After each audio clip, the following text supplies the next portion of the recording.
Hello dear learners, today I am going to discuss about ANOVA test. Now what is ANOVA? ANOVA means Analysis of Variance. It is given by Sir Ronald Fisher. The aim of statistical models is to explain the variation in measurement. Now why there is a need of ANOVA test? So, the statistical model involving a test of significance of a difference in a mean value of a variable between two groups is in the student t-test. So, we can measure this by student's t-test. So, why there is a need to perform ANOVA test? So, if there are more than two groups, then the appropriate statistical model is analysis of variance, and that is ANOVA. So here there is a need to ANOVA. Now the assumptions of ANOVA test. So first, the sample population can be easily approximated. Here the population can be easily approximated and all the populations have a same standard deviation, and individuals in population are selected randomly. Here there is a random selection and samples are independent. Now we will see why there is a need to perform ANOVA test, what we will get after it, and how can we perform ANOVA test. So ANOVA compares the variance by means of a single ratio, and that is known as F ratio. F means what? The variance between groups and variance within the groups. Now the resulting F statistic is then compared with a critical value of F. It's known as critic, obtained from table.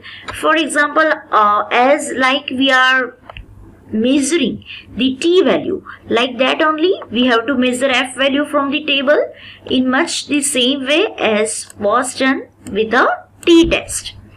So, if the calculated value exceeds the critical value for the appropriate level of the alpha, then the null hypothesis will be rejected. So in ANOVA, the F test is used to establish whether a statistically significant difference exists in the data being tested that we have to measure, and a F test is therefore a test of the ratio of a variance. It can also be used on their own. For example, we can say independently of the ANOVA technique to test the hypothesis about the variances.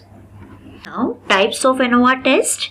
So, ANOVA test is classified into two types, one-way ANOVA and two-way analysis of variance. So, today I will discuss about one-way ANOVA in detail, how it is carried out. So, one-way ANOVA. Now, why there is a name? What is the name suggest? One means if the various experimental groups differ in terms of only one factor at a time, then a one-way ANOVA is used. For example,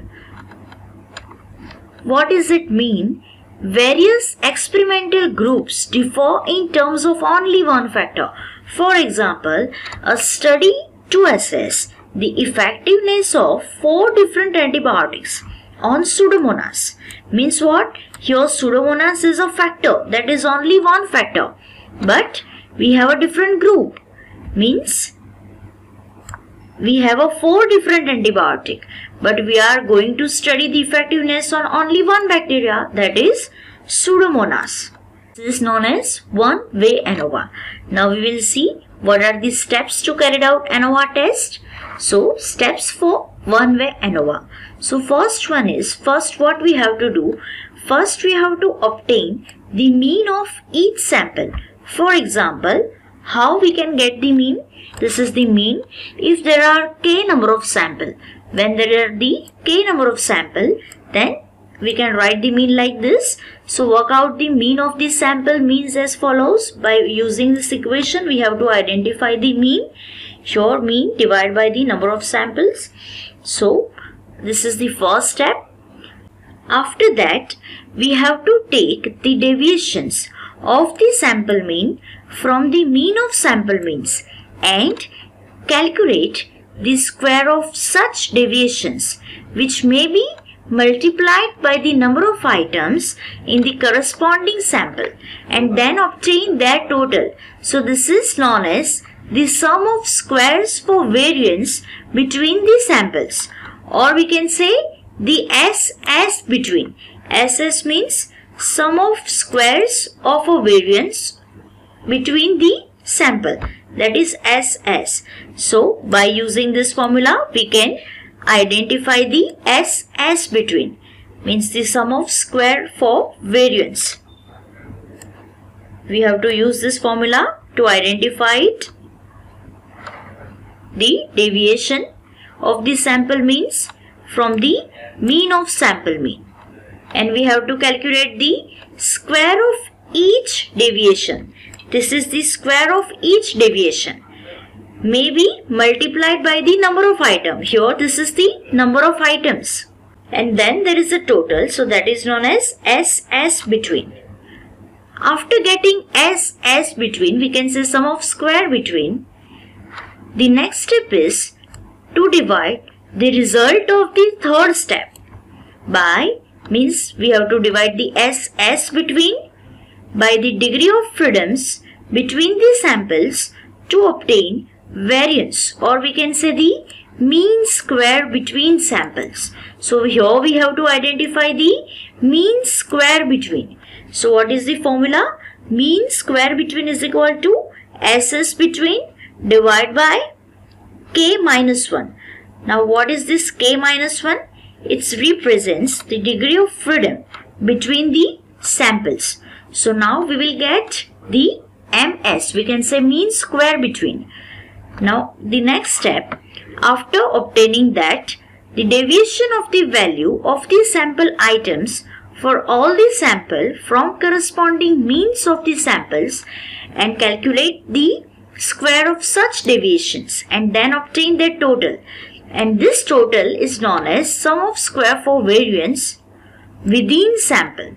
First, whatever identified, that is a SS between. Now we have to identify the SS within. So this is the formula to identify the SS within. After that, we have to divide the result of step 5 by the degree of freedom within the sample to obtain the variance, or we can say the MS within. So MS within equal to SS within divided by N minus K. So here the same, it represents the degree of freedom. N is the total number of item in all the sample. We can say N1, N2 to K number of sample, and K is the number of sample. So this is the formulas to identify MS between. We can say mean square between and mean square within. Now after getting that, what we have to do for a check, the sum of squares of deviations for total variance can also be worked out by adding the squares of deviations when the deviations for the individual item in all the sample have been taken from the mean of the sample mean. For example, this is the SS for total variance. Now we have to do the total variance. So what is total variance? So SS for total variance is equal to SS between plus SS within. Now what we have to do? We have to identify the sum of square for total variance. So total should be equal to the total of the result of the step number 3 and step number 5, means SS between plus SS within. So after that, finally we will get the F ratio, and it may be worked out as under. This is the formula to identify the F ratio, that is, it's a division of a MS between to MS within. So the ratio is used to judge whether the difference among several sample means is significant or it's just a matter of sampling fluctuations. So we have to identify this, and for this we look into the table and giving the value of the F for given degrees of the freedom at a different level of significance. And if the worked out value of f as stated above is less than the table value of f, then the difference is taken as a insignificant. For example, we can say the chance and the null hypothesis of no difference between sample mean stands. And in case of the calculated value of f, it happens to be either equal or more than its table value, then the difference is considered as a significant, and accordingly the conclusion may be drawn.